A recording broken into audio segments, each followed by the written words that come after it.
So last time we stopped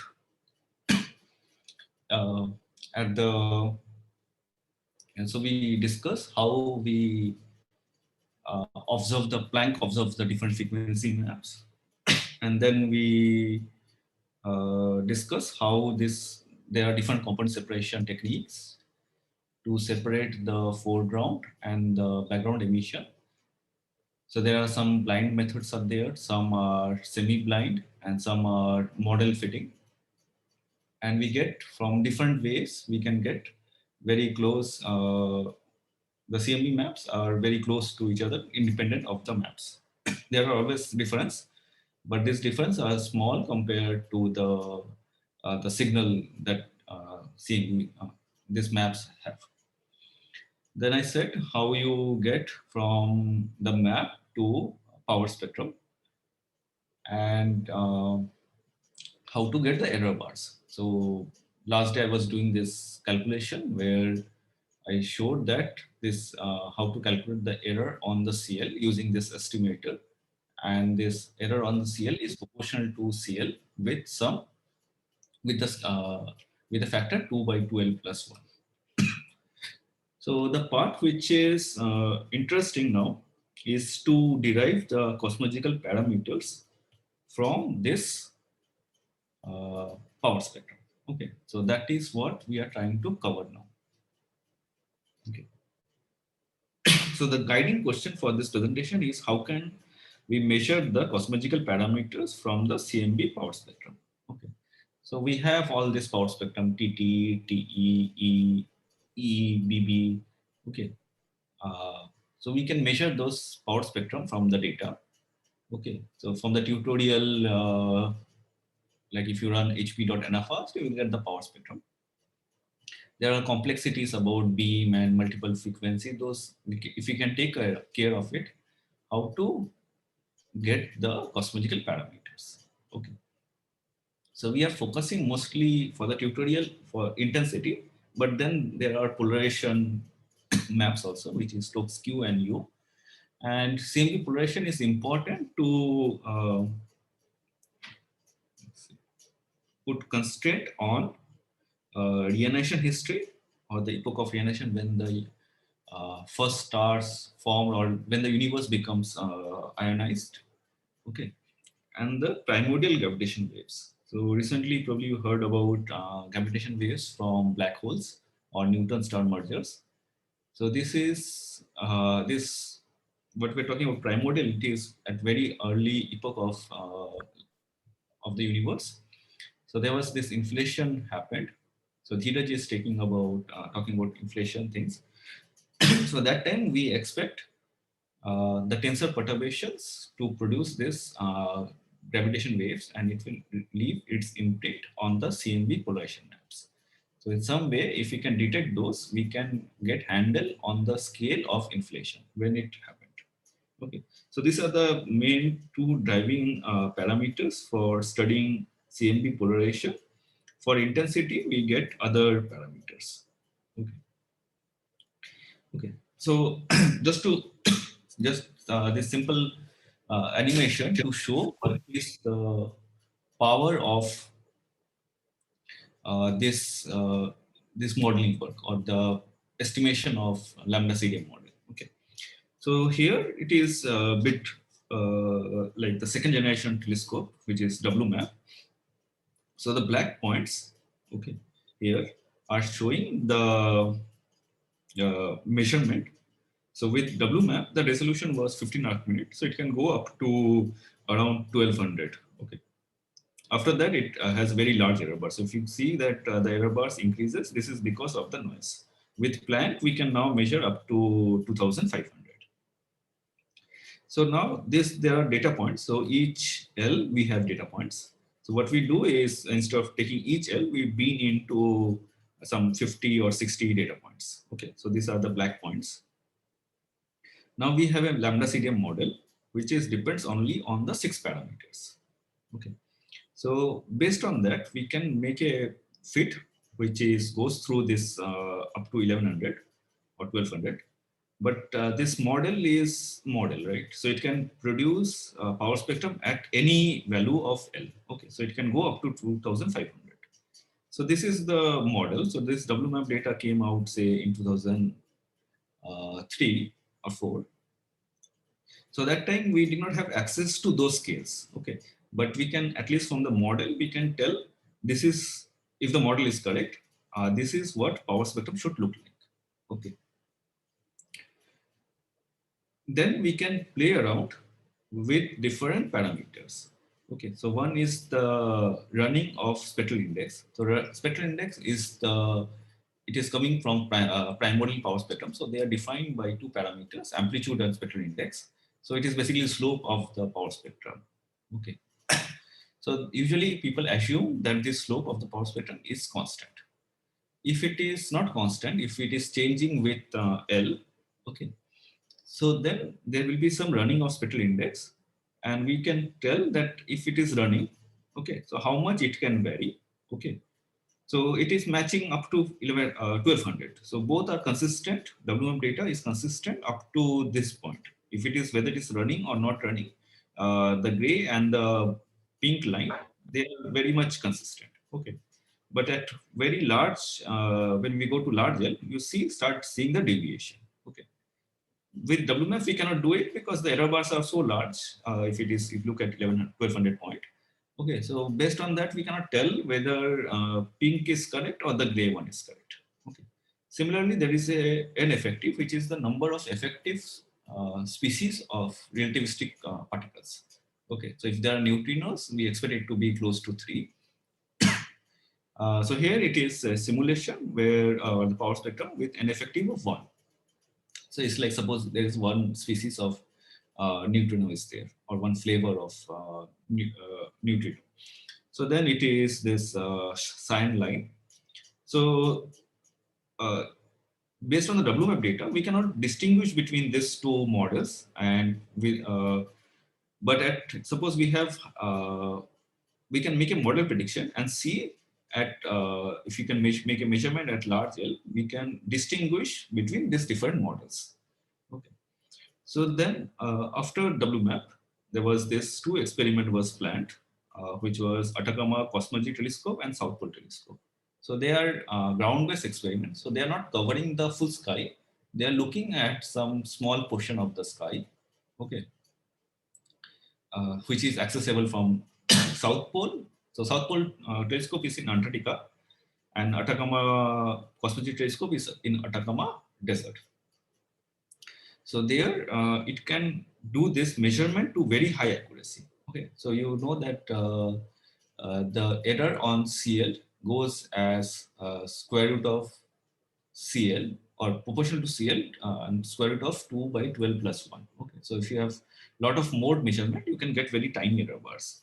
Now here with that experiment, okay, so it cannot measure the whole thing, but at least it can go up to say 1000, or I think it is below something like 600 or something. So there you can see that this data set, cosmology data set, CMB data set, it can distinguish between this different lines. It can reject this hypothesis that the running of spectral index is minus 0.05. So this is the power of the modeling thing. So basically with the model, we can make very bold predictions and see that, okay, if there is this parameter varies up to this much, how much the power spectrum deviates, and we can make very precise measurement of this power spectrum, okay, based on the whatever we know now, and then we can go back and see if it is consistent with the model or not, and then we can rule out the other models. Okay, so this accuracy demonstrates the power of CMB, where accurate linear predictions are possible. Okay. Yeah, this slide is a bit hazy, but basically with Planck, we can derive, if we can get this power spectrum to very high accuracy with very tiny error bars, we can derive the cosmological parameters to very high accuracy. So then with the Planck, it did not find something new which WMAP did not report, but it find those number to very high accuracy. So WMAP error bars are very large.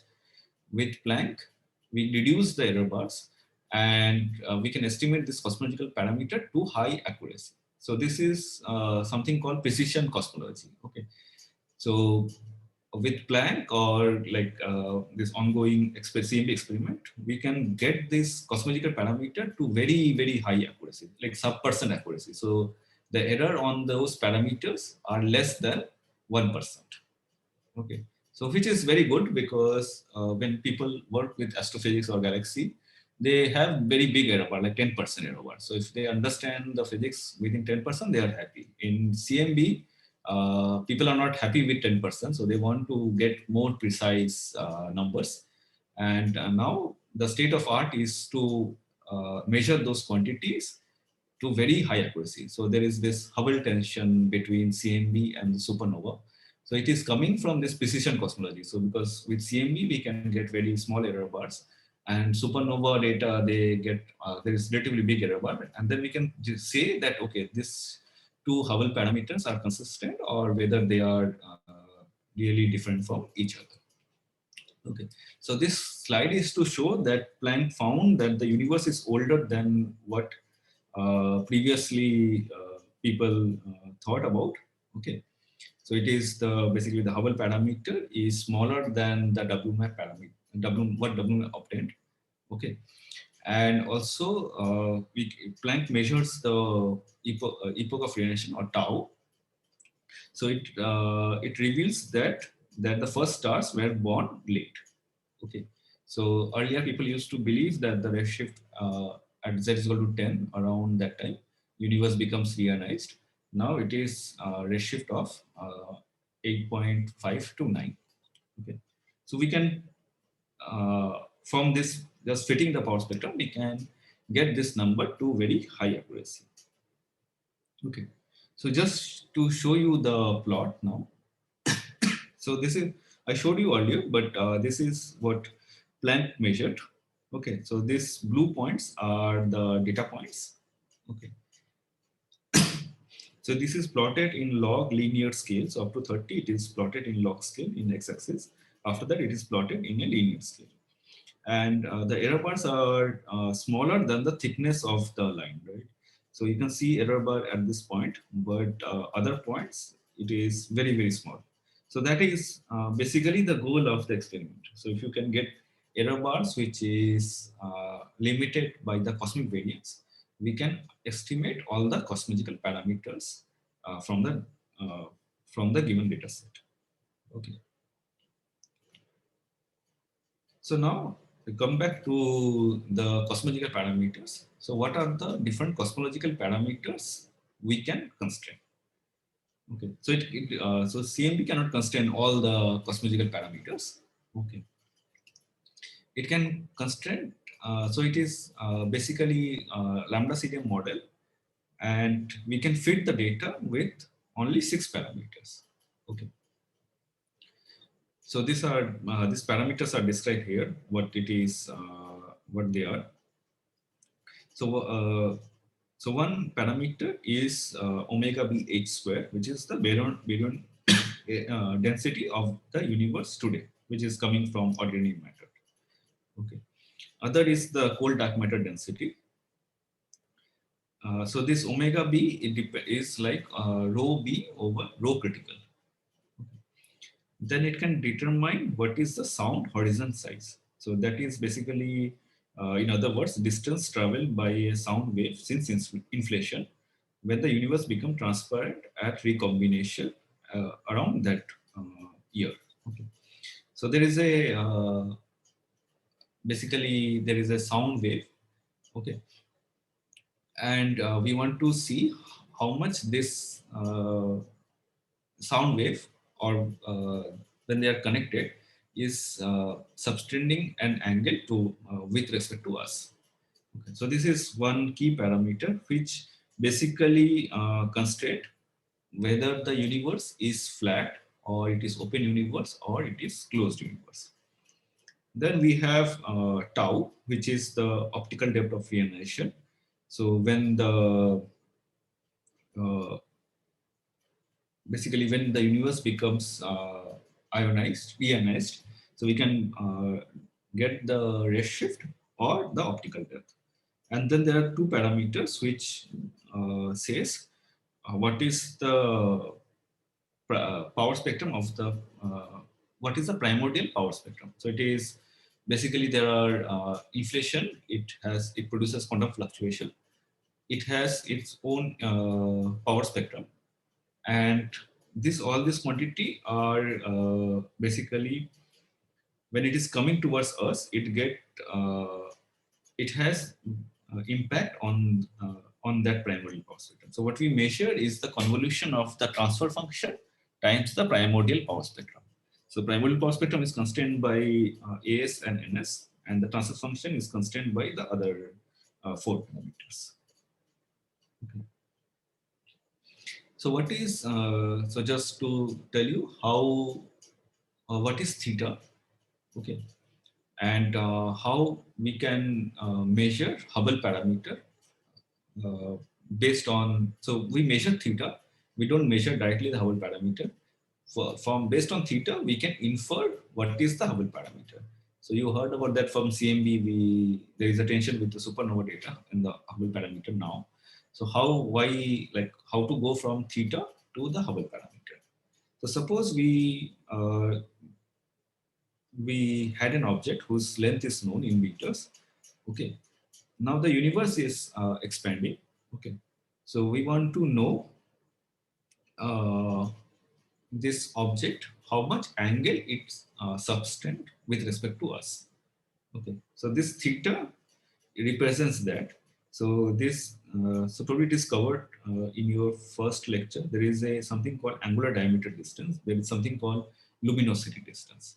So so the angular diameters. So suppose you have any object, you can tell uh, how far this object is with respect to us and what angle it subtends. So this angular diameter distance is related to luminosity distance by this relation dl by 1 plus z square. Okay, and this dl is luminosity distance is defined 0 to z dz by hz. Okay. So the idea is that uh, so we have to solve this Friedman equation. So from the Friedman equation, we get Hubble parameter at any time as function of Hubble parameter now and this other quantities, omega r, omega matter, omega curvature, and omega lambda. So we can get what is the Hubble parameter at any point. So we know when the redshift, when the universe become recombined or when the CMB occurred, so we can measure what is the Hubble parameter at that time, which is h of z. Okay. And this delta d is basically this r. Okay, so if you can measure this angle substance with us to high accuracy, we can tell what is delta z. Or if you know what is delta z and delta d, we can tell what is h of z. And this from this h of z, because it depends on other parameters. So with CMB, we can constrain omega matter, which is omega baryon and omega cold dark matter. The radiations contributions are very small, and depending on the curvature, whether it is flat or not.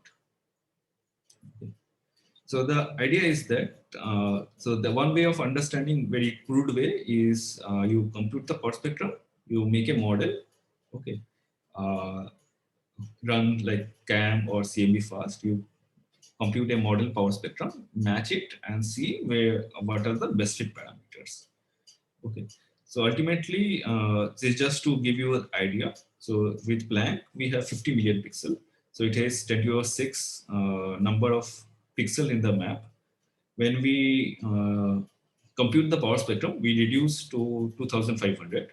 So it's order of 1000 points. Okay.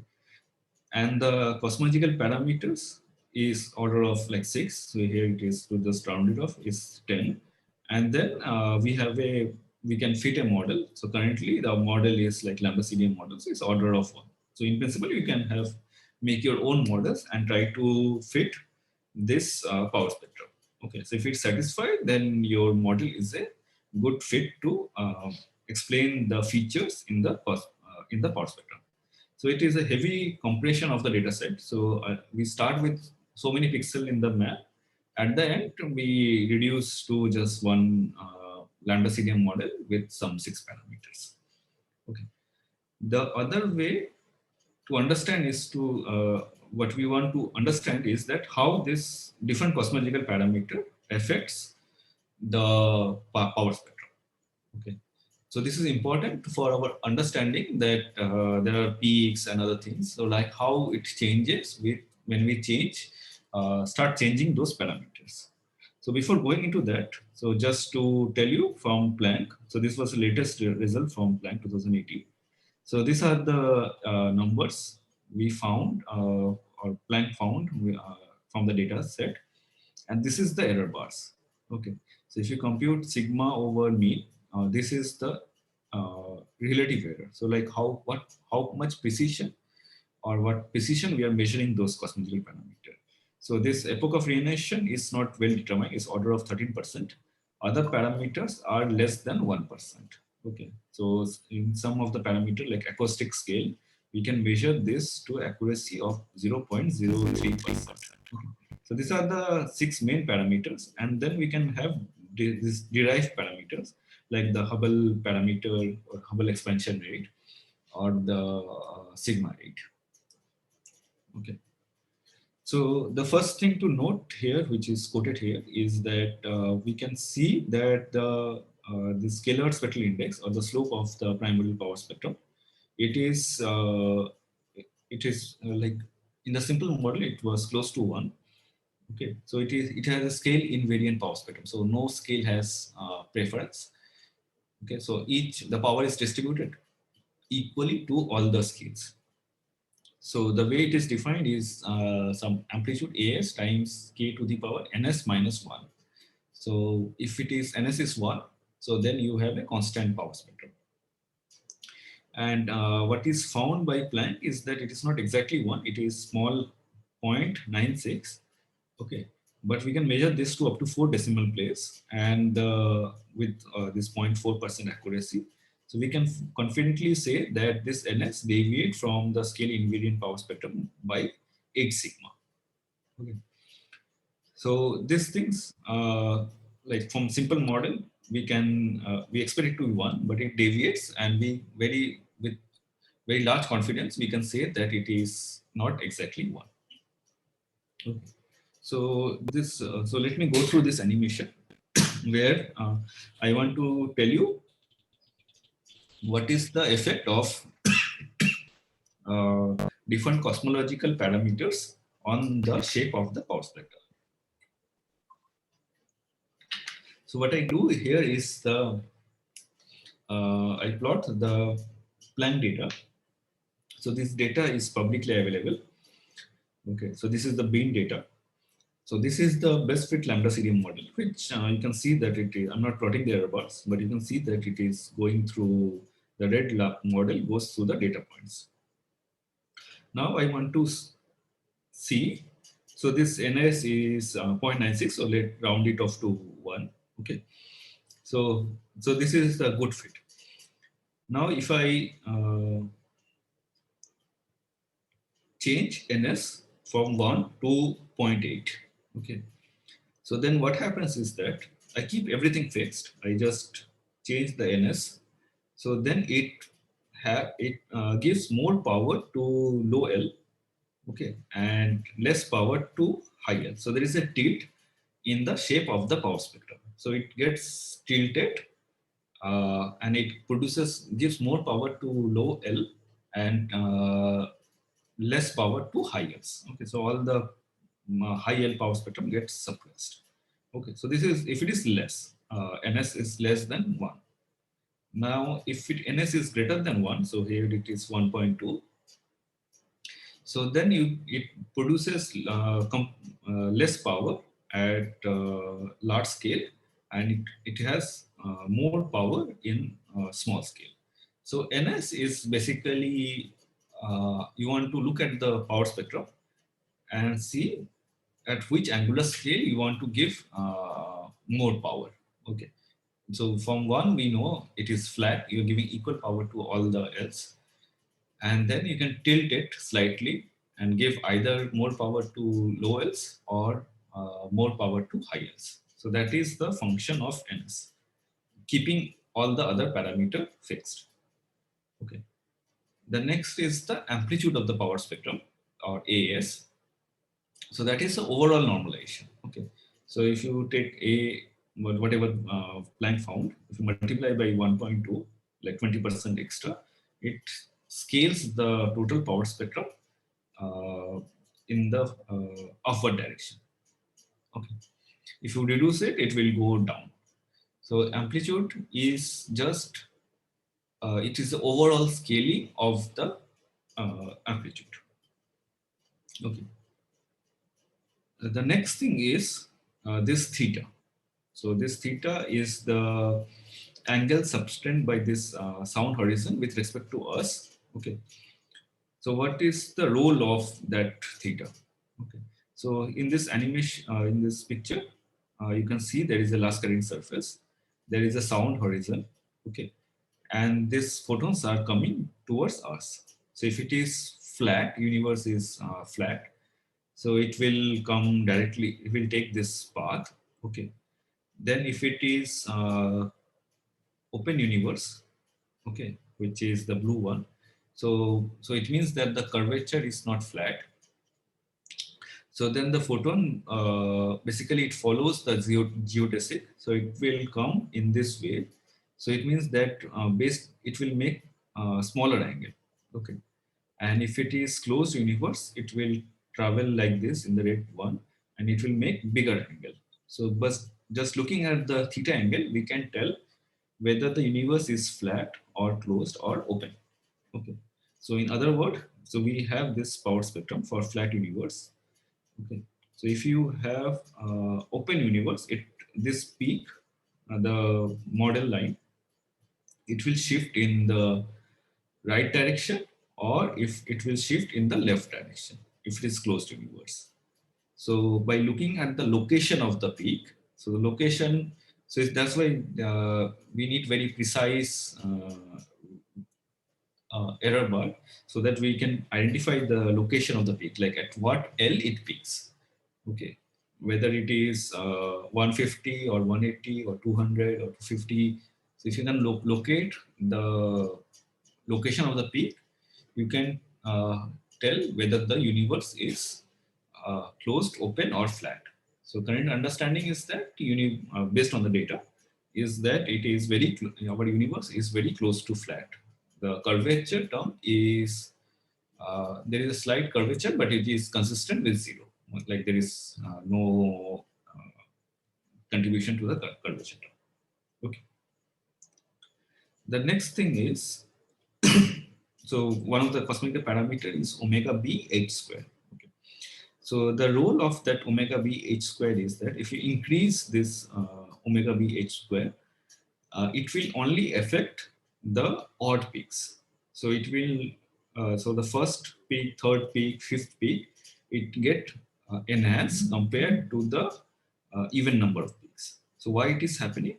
So what is happening is that there is like I showed you the animation where there are electron photons. So they are form a plasma. Okay. And so what happens is that they keep on oscillating. Okay. So this is like you can think about oscillation in this potential well. So they can come closer on this plasma. So they come closer due to the gravitation. But then if they come very close, the pressure start dominating and they repel. Okay, so it's like a spring. So they will just come closer and go away. So it oscillates, which is basically leads to compression and the rarefaction. Okay. And what this oscillation, what we see in this power spectrum is the imprint of that the photons and baryons, they are all like coupled together and they oscillate in this system. Okay, so if the baryons are larger, so it means that the gravitation force will be plays a role, so they will produce a lot of compression. Okay, so your odd peaks will go up, and when it will produce weaker rarefaction. Okay, so the uh, it will not affect the odd number of peaks, even number of peaks. Sorry. So now we know just what is the effect of omega b h square. It will just shift that. Uh, it will shift more the odd number of peaks. Okay. Then we have omega c h square.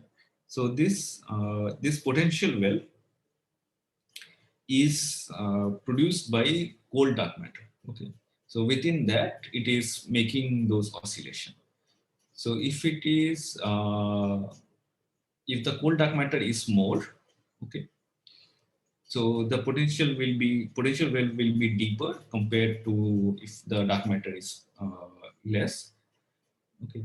So what happens is that if it is deep, then it will make more number of this compression and rarefaction, and so there is a overall, all the peaks will go up because of this increase in omega c h square.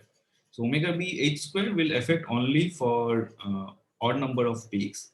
Omega c h square will overall change all the peak heights.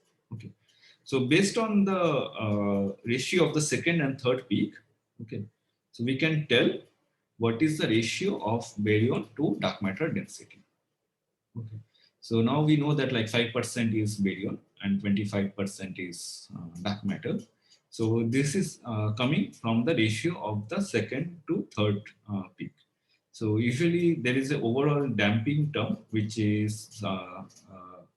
makes so all the peaks are not of same height. So there is an overall damping term which goes as which increases at larger L. So we expect the third peak to be smaller than the second peak, but you can see that it is comparable. So from that we can infer what is the ratio of the baryonic matter to cold dark matter density. Okay. So these are the actually five important parameters that I covered. The last one is the optical depth. So it leaves very distinct signature in the CMB polarization power spectrum. So this is shown as E power spectrum. Okay. So at larger L, it does not make much difference. So we are varying the tau from 0.01 to 0.1. It does not make much difference, but at low L, so we can distinguish between these two models, whether it's red or the black. Okay. So if you can make very precise measurement at those L, we can tell what is the value of tau. The only thing is that at low L, because we have one sky, the error bars are big, so it is not that simple to get a very reliable number. So and also we have this is plotted up to 10, right? So only like you have like 5 or 6 multiples which you can uh, measure it from the data. Okay. So from that you have to rule out whether if the error bars are tiny, you can say what is the value of tau, but usually there are systematics in the data which enhance the error bar, and if the error bars is very large, it is difficult to distinguish between the model. Okay, so this plot is showing you okay, so now you basically understand how this different cosmological parameter affects the power spectrum.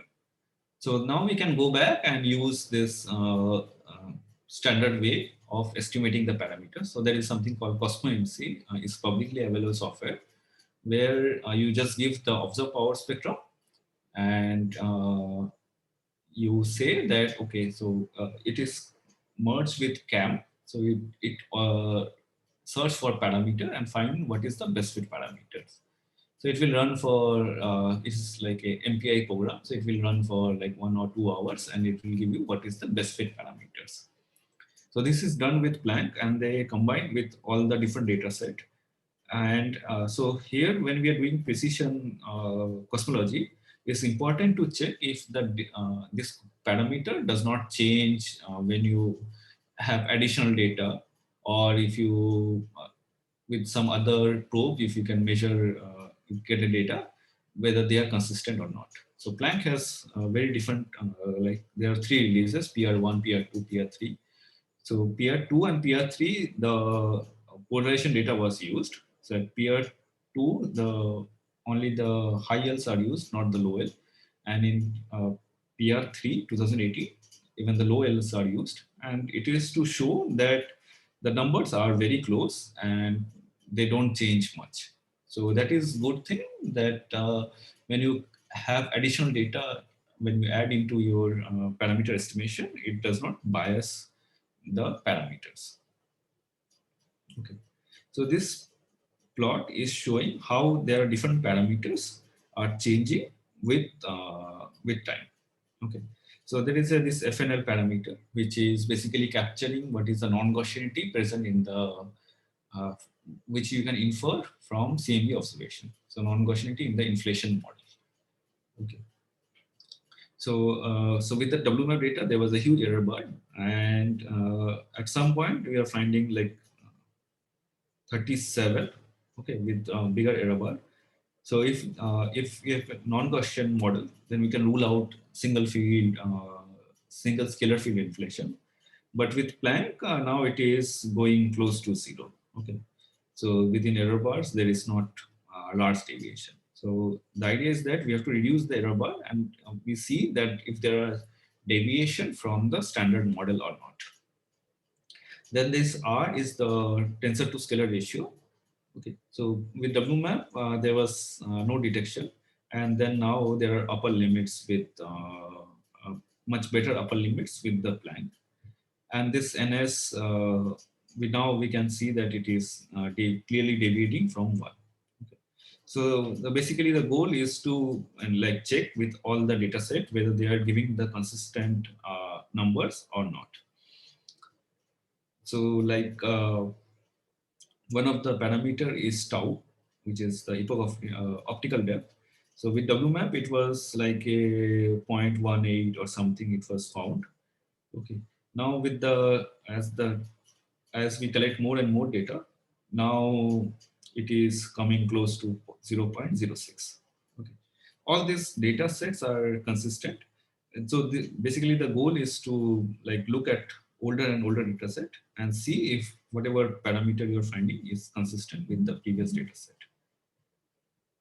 Okay, so this is the evolution of tau. So previously, if we reject the first year of W data, from third year it was 0.09, okay, with bigger error bars, and now it is coming close to the 0.055. Okay, and this is dash line.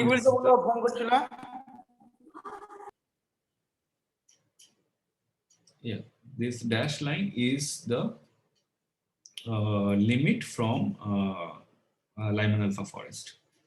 Okay, so we know that it should not be, or Gunn-Peterson effect. I think it is from that we know that it cannot be below that, and now it is very much consistent with the astrophysical constants. Okay, so from that we can also learn about this inflation. So there are two parameters. I said NS and amplitude, but we can also constrain running hospital index, like how the slope is changing.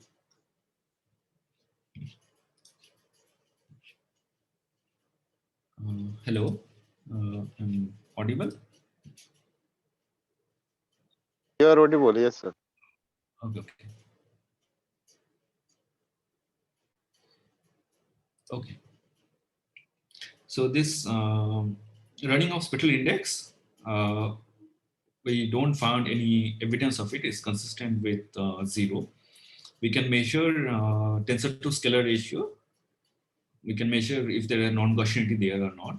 Okay, and the curvature of the universe. So you can see that it is very close to uh, 0. So now, so we can measure this NS very accurately.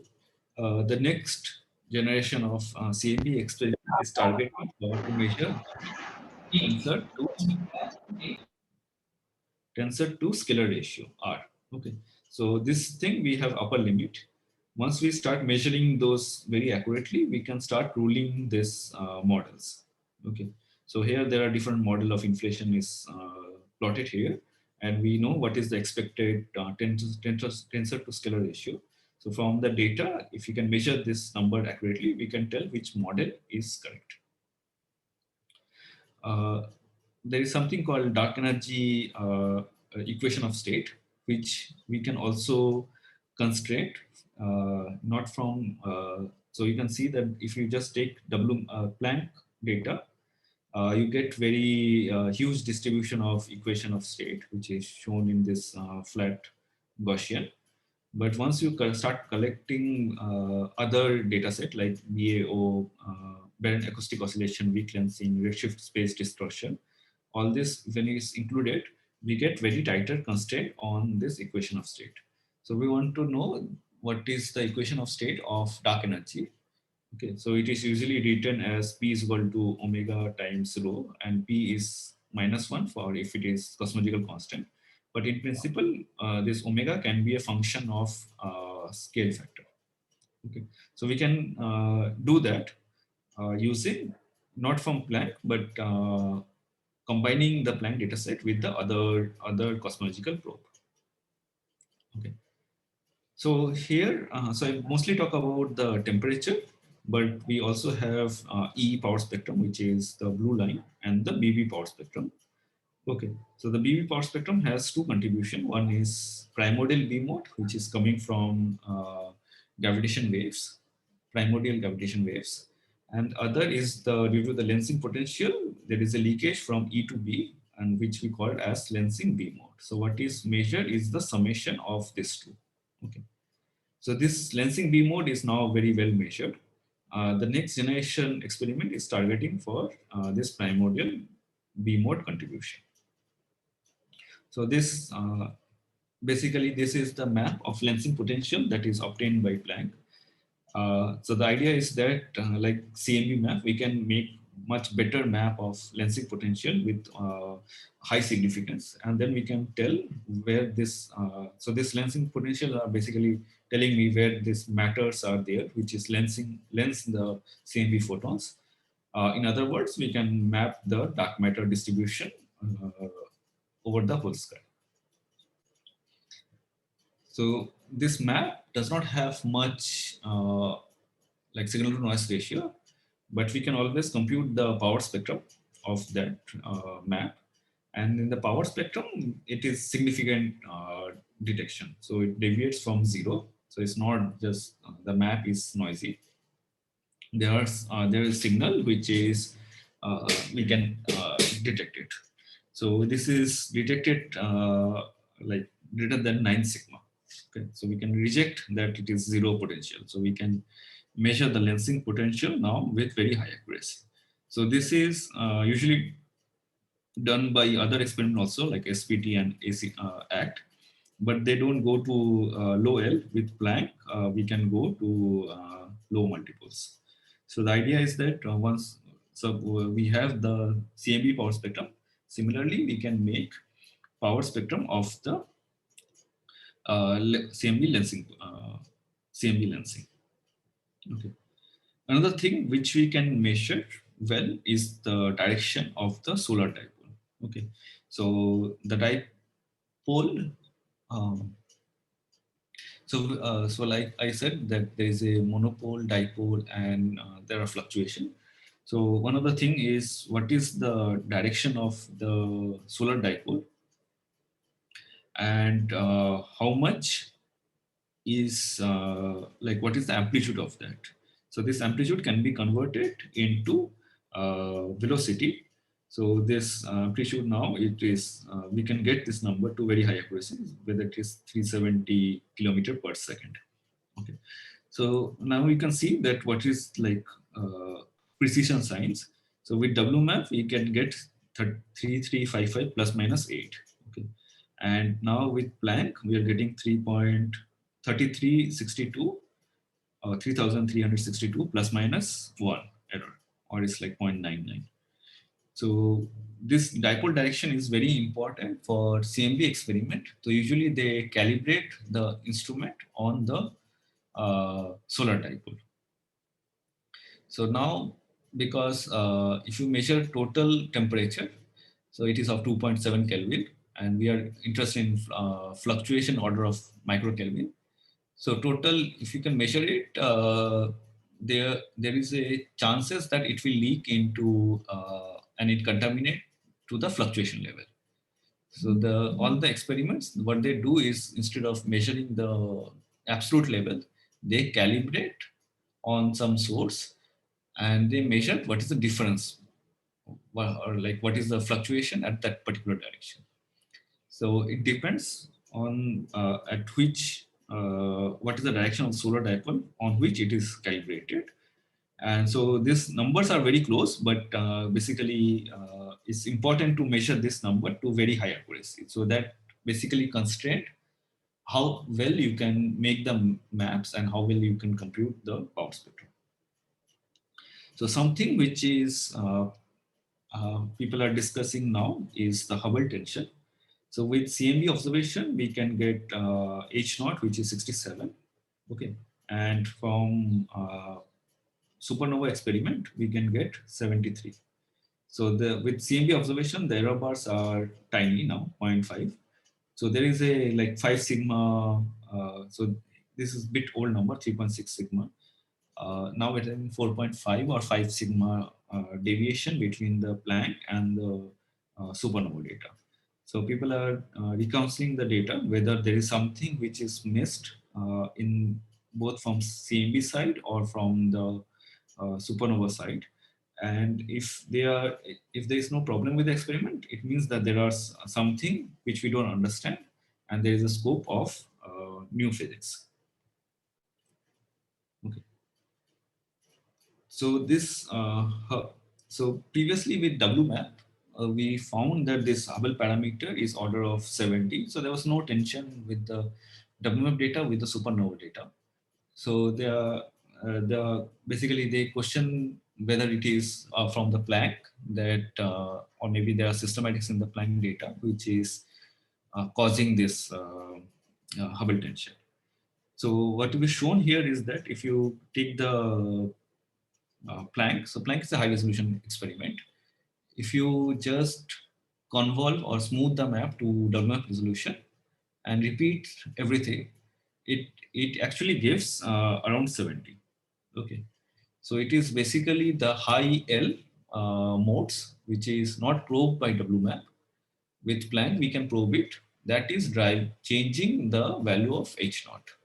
Okay, so at high L, if it's systematic, it should be there in all the multipoles. It cannot be only at high multipoles. So that is basically convincing argument to reject that there are problems with the CMB experiment. And it's not with Planck, it is later verified by SPT and ACT. They also find H naught parameter, which is order of 67. Okay. So then you can, there are other parameters which we can constrain is the lensing amplitude. Okay. So if you can consider, you take only the temperature, you get some error bars, some distribution with some error bars. And the idea is that if you can collect more and more data, so you can include temperature, power spectrum, T, power spectrum, E, power spectrum, lensing, and the low E modes, then we can get very precise distribution of the lensing amplitude. So in the cosmology, what we are interested to not only get this number to like order of that number, but we want to measure this number to very high accuracy. Okay, so depending on which data set I choose, if I choose DE plus low yield, I get different lensing amplitude compared to some E times low E. If I combine all of them, I get a number which is close to 1. Okay. And it was checked with the other data set. There are many observations, and we can make a prediction from lambda CDM model what it should be at different redshift. So now we have a model, we can make a prediction of different quantities. So these are details, but basically SDSS and other things, it measures this redshift space distortion. And so this is a prediction from lambda CDM model, and all the experiments are lying on top of it. So it means that there is no problem or no tension of CMB observation with the other set of experiments. Okay. So now is everything done? It's not true. So people are still trying to measure these things with higher accuracy, and also to constrain other parameters which is not well constrained. Okay, so there are experiments which are planned or proposed at least. So something which is going to happen is Lightbird, so which is basically low resolution experiment. Its target is to measure CMB peak modes. Then there are high resolution experiment which is planned, which is proposed. So in ESA, European Space Agency, the core mission was proposed. To NASA, PICO experiment is proposed, and even to ISRO, the Indian CMB community, they propose ECO mission. So so basically, the idea of there is a CMB Bharat experiment. The idea is to build on the knowledge what we learned from Planck and try to resolve some of the species, some of the open questions.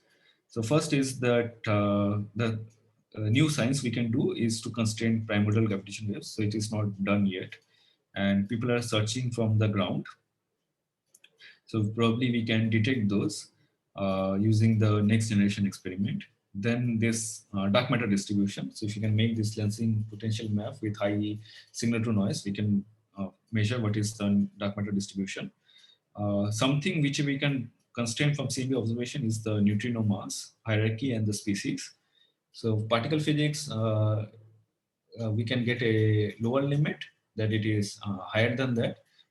With CMB observation, we can get upper limit, and basically we can constrain this parameter. And then we can build on reionization history of the universe. So this has a bigger error bar of 13%. So if we can measure those to very high accuracy, we can actually constrain the model of the reionization. And then there are many other things we can do with the CMB Bharat mission. So so usually now the experiments are so big that one country cannot do. So it is a like multi country project.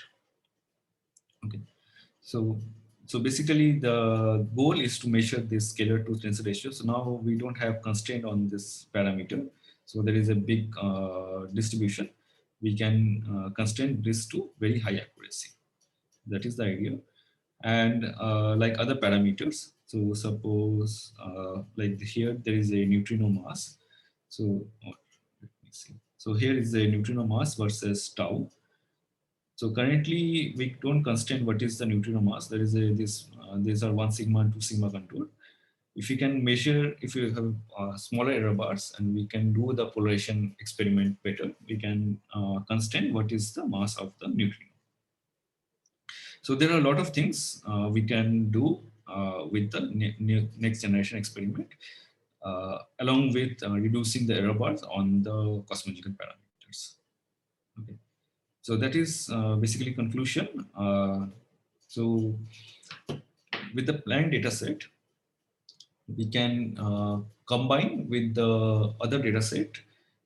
We can constrain the model to very high accuracy. Most of the data set are consistent with the Planck data set. There are some tension with H0 parameter, which is people are still working on it to resolve it.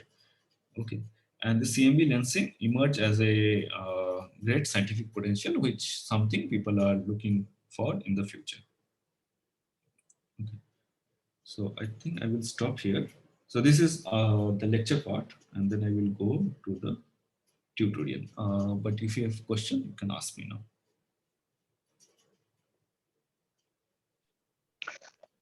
How one can reduce H0 tensor? What may be the way to reduce H0 tensor?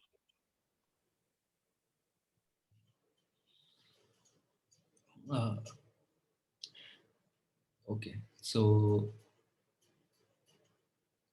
from CMB, so previously people thought that it is some systematics, and so okay, so let me see. Yeah, from the Planck, it was coming to be 67 plus minus 0.5. Okay, so when the Planck data is fitted, it depends on the model we assume. Okay, so H naught is not something Planck can measure. So in the modeling framework, it may be something we missed, which is not accounted for, and it can give rise to larger value of H naught, and it is still consistent with the data. Okay. So people previously thought that it is maybe systematic, so something like a bias which is not accounted for, and it is giving lower value of H naught. Later on, with different data set like ACT or SPT, they also find the same value of H naught. Okay, and even this inverse distance measurement like BAO, DA over H, and CMB lensing, so they are also finding close to 67. Okay, so it seems that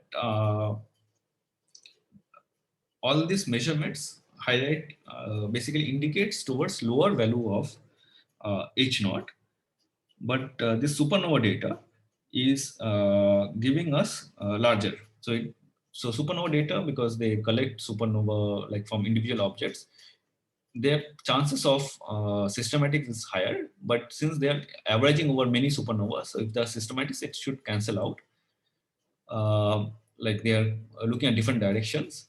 So in principle, there should not be any problem there. So only thing is like from the CMB side, because it is verified by many experiments, so there is no way it can be make it to higher value. And if you start relaxing some of the modeling assumption, like if it is universe is flat, if you relax that, it can go to lower. Okay, so only way is that maybe there are new physics which is playing a role between the CMB observation and us. So like people propose that we are sitting in void region.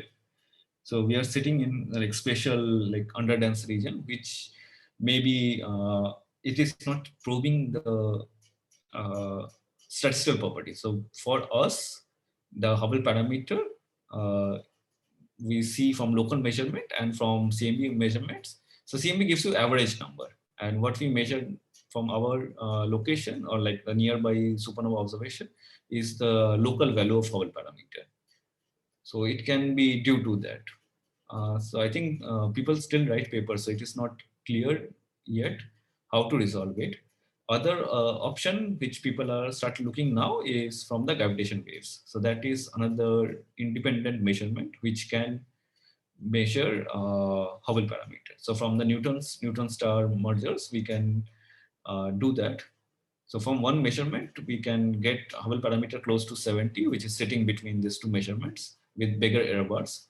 But the hope is that if you have more and more measurements of order of like 10,000 neutron star merger, we can distinguish between these two scenarios and see which one is right.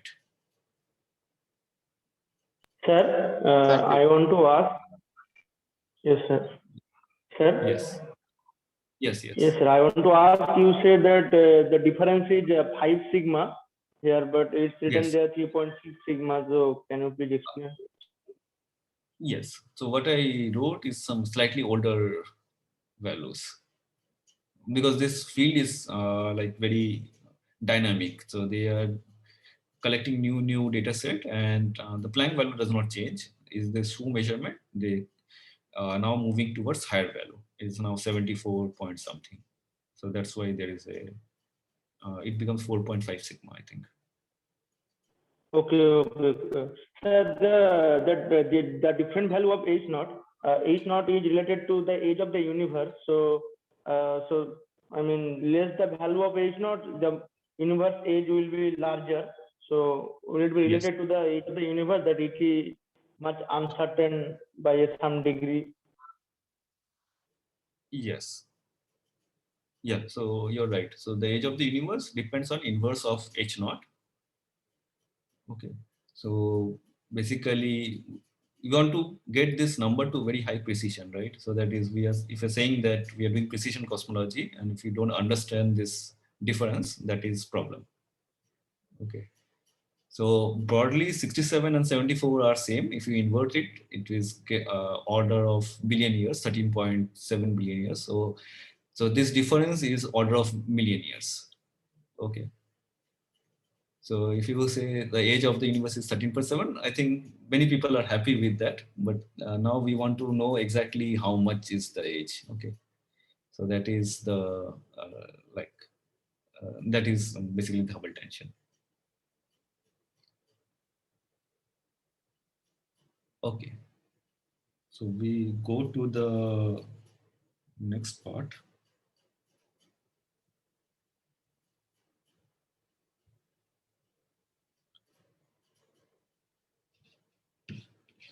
So let me,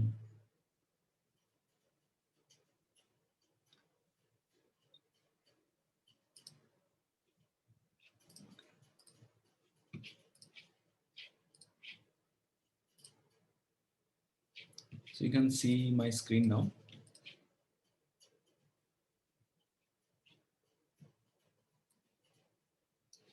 Hello. Yes, Tuhin. Yes. Okay. So yesterday I gave you a problem where the idea is that we have a multi-frequency maps, okay, with a common resolution. Each multi-frequency map has same CMB, but different foreground and noise. How to linearly combine them to find what is the optimal weight, which will keep the CMB, but it will minimize the foregrounds.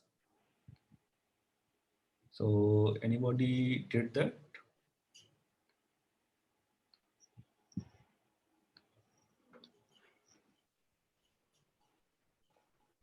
Okay, so let me go through the solution, how to do that.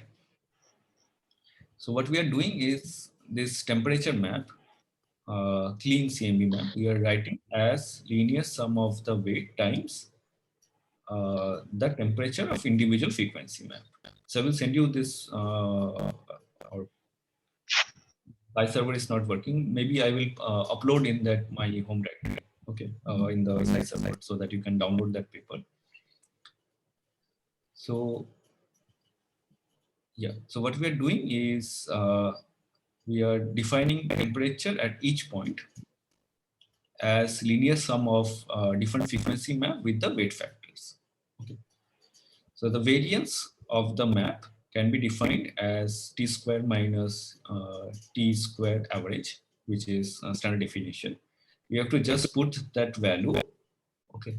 With some little manipulation, we can write this as weight transpose the variance of the map times weight.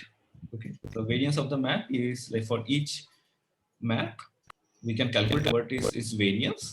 And if you have two maps, Ti, Tj, we can calculate what is its covariance. Okay.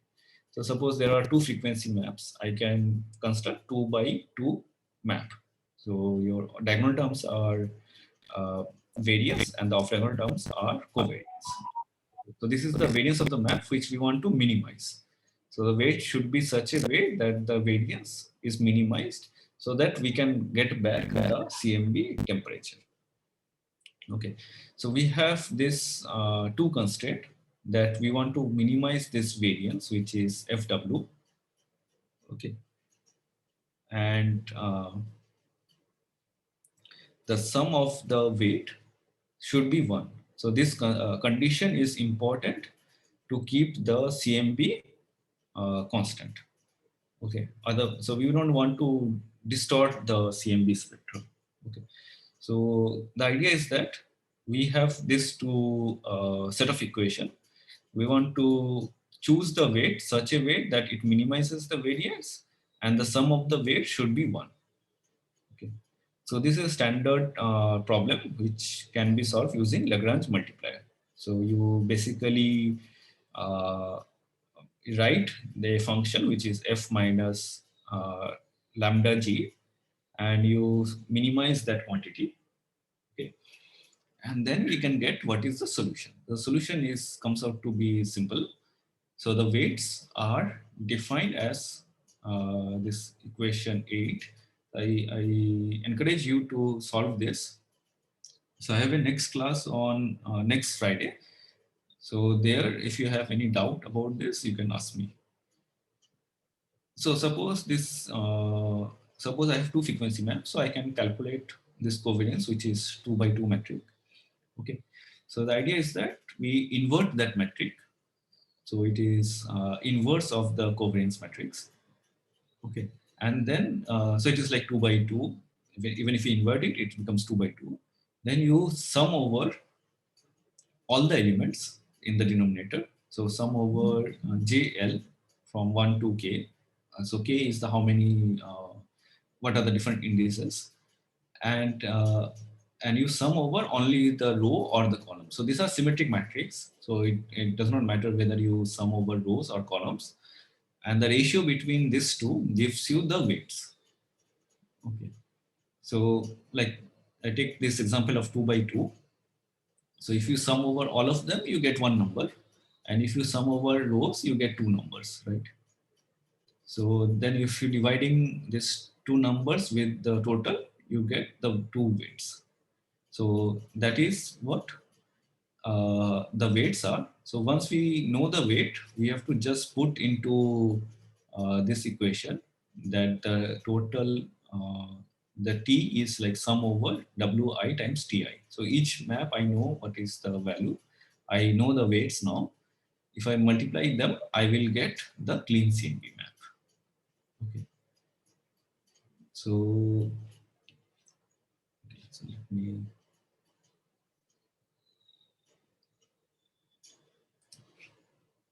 tell you how I was doing. Okay.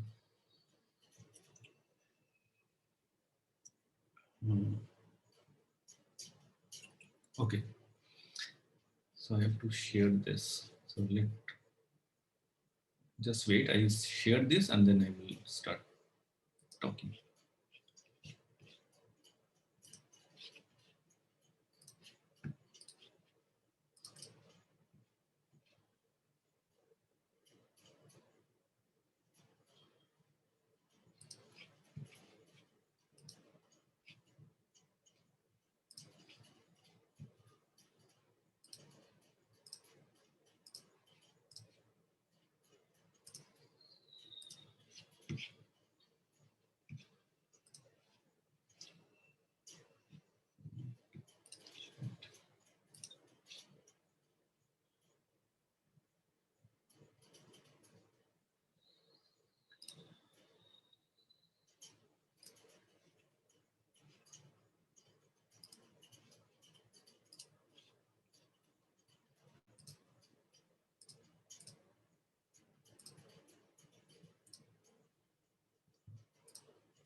So in the chat box, I shared the this Python notebook which is uploading.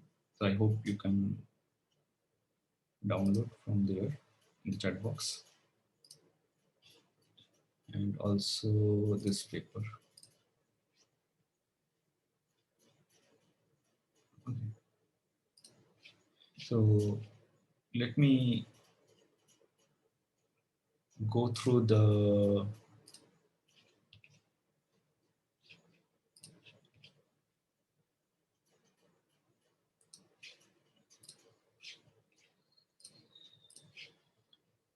So you can see my screen now, right?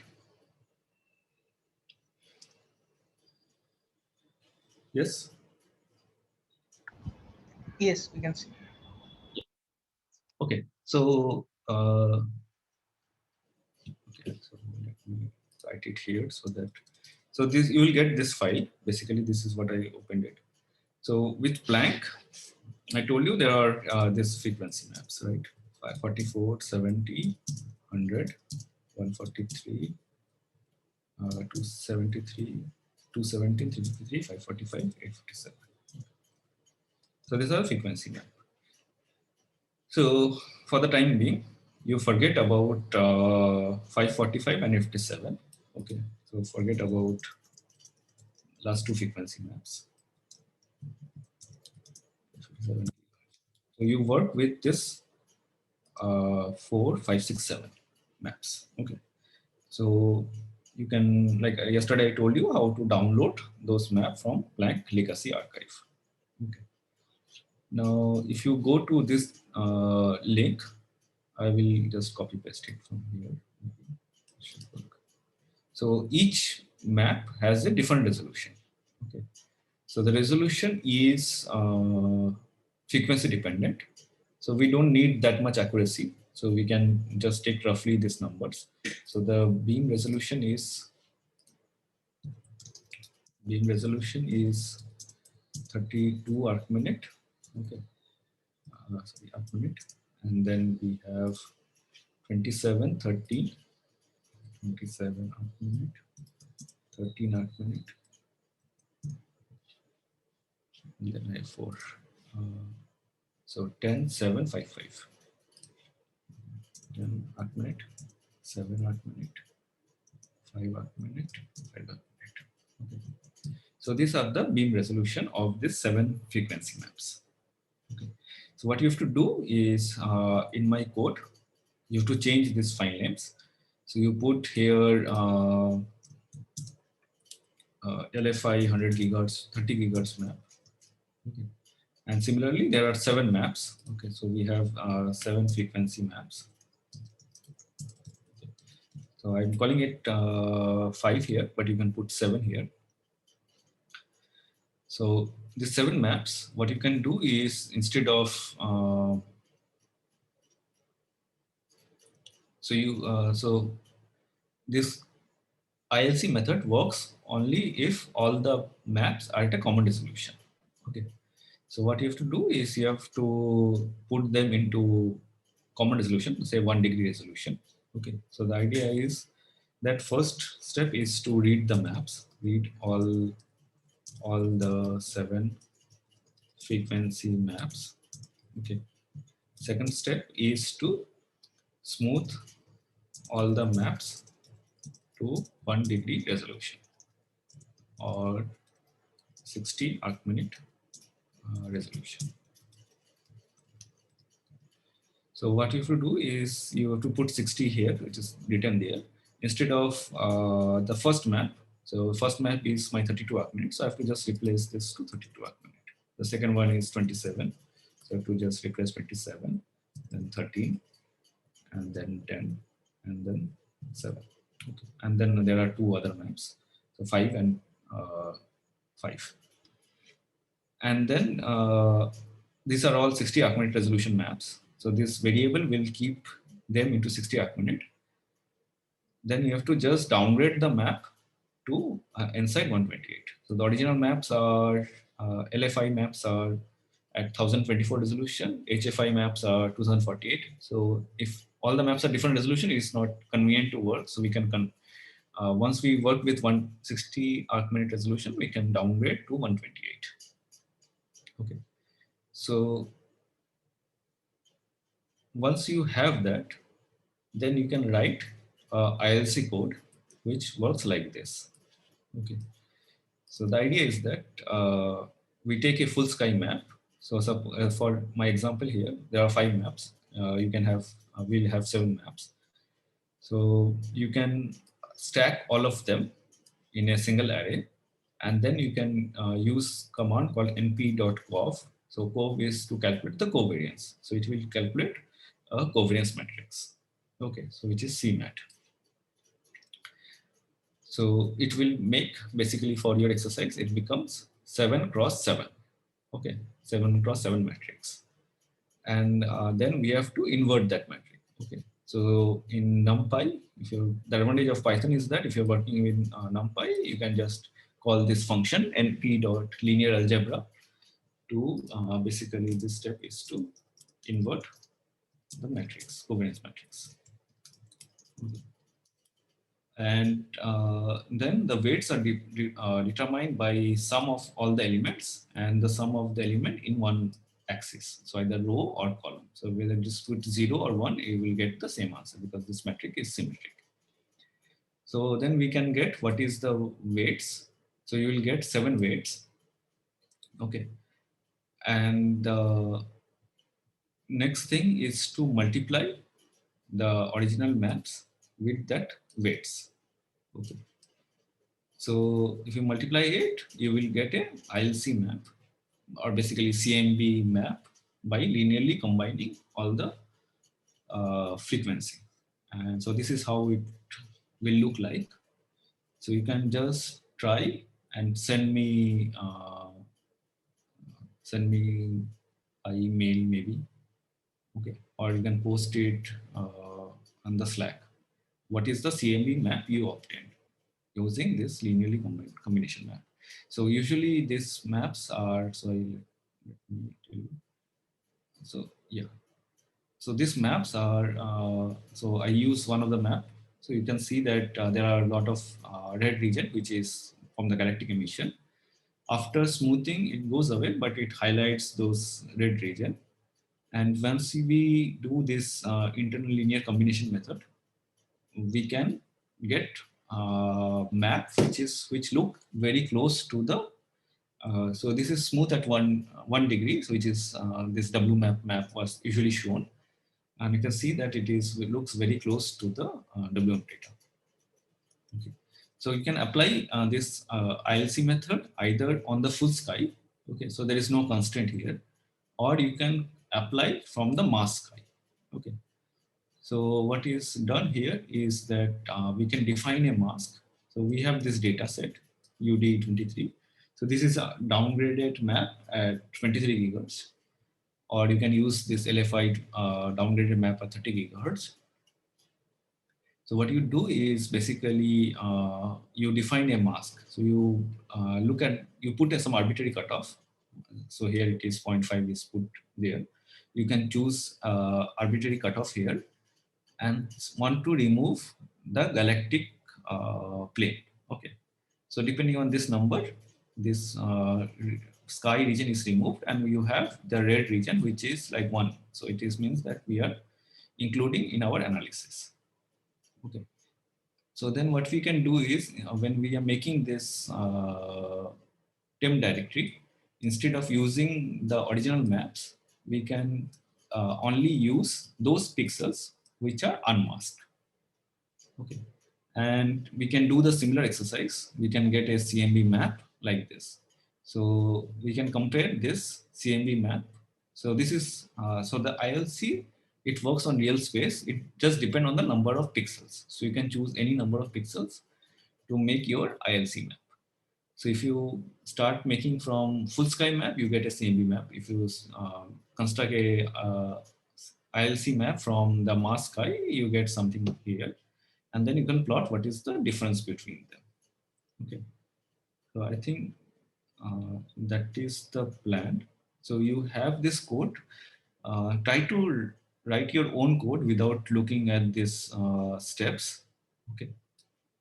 So it's basically you have to combine all the arrays, find the covariance and covariance matrix, invert it, and then sum over all the elements and sum over the rows. And basically then you get the weights, and the weights you're multiplying by the original map, you will get what is the CMB map. Okay. So you try that, and whatever you find, including the power spectrum, I think individually you can send me mail. So I will just write down in the chat box my mail ID. So individually, you can send me the power spectrum plot for all of the maps. So from 30 gigahertz to 857 gigahertz. The next thing is you smooth 30 gigahertz to 350 gigahertz to 1 degree resolution, downgrade it, and apply ILC and find what is the CMB map. And one is with masking, what is the CMB map you obtained. So my code here is written for some other map, so you will not get exactly this thing.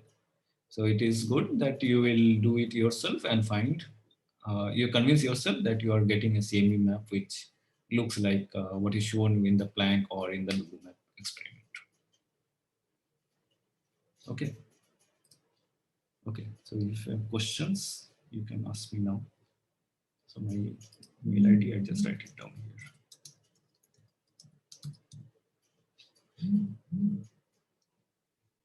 Yes.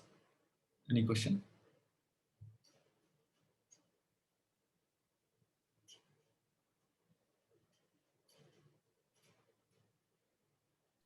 Hi, can you hear me? Yes. Yeah, so this was like a ILC method for the pixel space, but for SNICA, they get the weights for the harmonic space, right? Yes. So how to do that? How to calculate the harmonic space weights? Yes. So let me share my.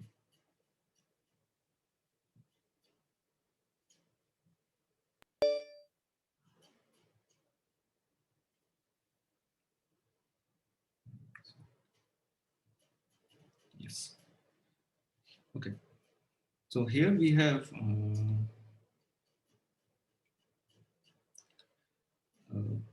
we have this frequency map, and from that we are making a covariance map. Okay. So which is basically delta T nu one. Suppose I'm taking example of so delta T nu two average. Okay. So it gives you the covariance. So this is one, and then you have delta T nu one, delta T nu two, like that. Okay. So like that you get for 2 by 2 matrix. Okay. Now what we can do is, instead of delta T nu, we can you can transform into spherical harmonics. So you get ALM nu. Okay. So now we know how to compute power spectrum. So power spectrum CL is basically the variance, but you can take two maps and calculate the covariance. So this C, you can replace this by this covariance matrix. So you can compute CL, okay, which is, instead of maps, now you are averaging over 1 by 12 plus 1 ALM nu 1 ALM. This is nu 1. This is 12 plus 1 ALM nu 1 ALM nu 2, right? And then you have 12 plus 1 ALM nu 2 ALM nu 2. Okay. And this is same as this. So each L, so at each L, we can make this covariance matrix, okay, CL, which is just this 1 by 12 plus 1 sum over ALM nu 1 and whatever the other frequency. Now the same logic works, and the weights are now, so in this case there are like two weights, right? So we have two maps, suppose delta T1 and delta T2. So we get two weights, W1 and W2. Now here we have weights which are L dependent. So at each L, we have two weights. Okay. So these weights are defined as sum over CL inverse divided by sum over CL inverse. So there will be Cij, you sum over Ij and sum over I. Okay. So then you choose different L's.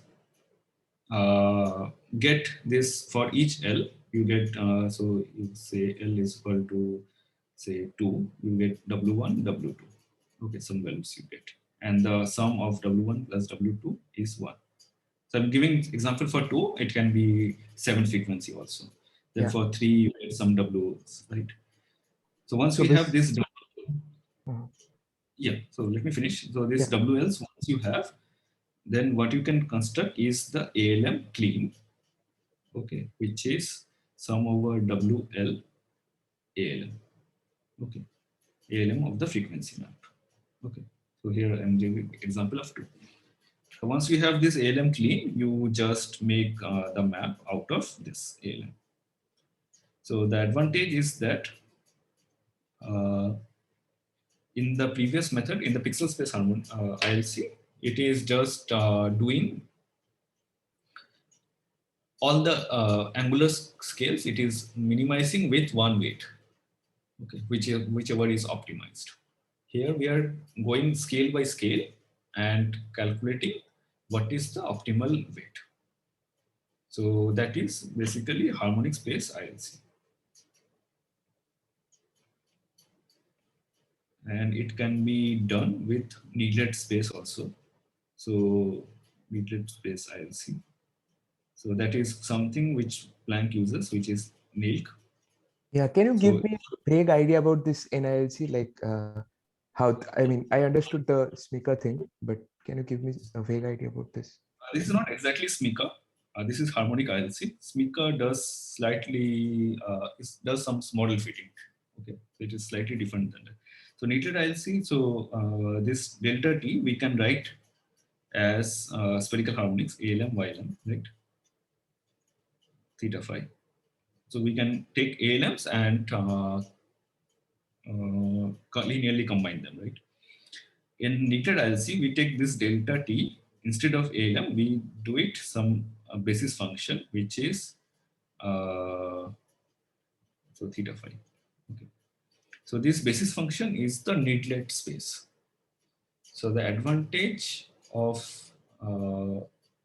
needlet over harmonic space is that when I take L, I am averaging over all the M's.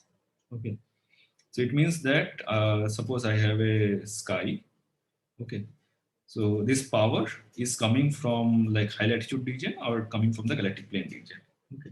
So this M is averaging over all the points. So it is giving, for a given L, it is giving equal weightage to this point and this point, which I suppose I don't want to do that. So needlet, the advantage is that it is localized both in harmonic space and pixel space. So if I say these are the coefficient I want to understand, it will come only from this region. It will basically take power from this region and minimize at that point. Not it will include it will do separately for this point. So it is basically separating the scale dependence. So here it is in harmonic ILC, we take all the scales. We don't care whether from which region it is coming, and we are trying to reduce it. But it may be that from the galactic plane, the physics is different than at high latitude sky. So we cannot use the same kind of weights. So to use different weights, we use needlet ILC. And pixel dependent ILC is like a very crude method where you take all the points, all the pixels, all the scales, and you allocate to the same weight. But ultimately, it what with the Planck. So people develop all these tools, and at the end, they found that the simple ILC, the pixel dependent ILC, give you to first order very good CMB map. So if you're interested in precision science, you may get slightly different cosmological parameter from that. But in terms of power spectrum, this is very like simple method is very close to the reality. Okay, so you get omega BH square, all those things, you will get very close to what Planck found. So it means that even if you expect it to be different, the foreground behavior at different scales or different positions, in reality, they are all like very homogeneous. They don't vary that much. Thanks. And what is the functional form of this basis BJK, the needlets? This is, I will send you the reference. I don't remember it now. Okay, and also like the weights are in needlet space. Like it's not in L. Yes. It will be function of K or J something. J or Yes, K. yes, Okay. yes. And the CL that you told in the harmonic space ILC, like the CL, here this CL was like instead of a single number, it's like a n channel cross n channel matrix, right? For a Yes. single L. But for Yes. needlet ILC, it will also be the n channel cross n channel or something like. I can't relate to this. Huh. So I will send you that reference. Probably then it will be clear. Okay, thank you. Thanks a lot.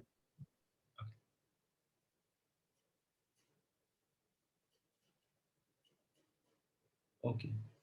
So then we probably stop here. If you have question, uh, you can write to me, and anyway we will meet in next Friday. And in between, you try to do that. So there's 1 week time, and you can send me the output, what you find, the power spectrum and the ILC map. And this is also, you can easily implement this harmonic ILC. So it is just computing, instead of computing from the map, you can just compute from the ALMs. So if you're interested, it will not take long. So you, in HillPix, they give you map to ALM, okay? And then there is a routine map ALM to CL. So if you give two different ALMs, it will calculate you CLs, okay? So you can just construct a covariance matrix in a loop, this for particular L, and it is just then inverting it and storing those weight, multiplying with the appropriate maps, you will get a clean CMP map. So those who are interested, they can try this. If you have any doubt, you can ask me. I'm trying with the full sky map, so there is, or the mask sky does not make much difference.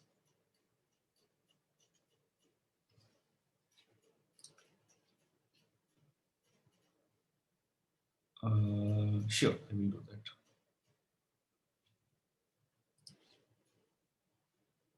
Okay. Okay, so see you then next week.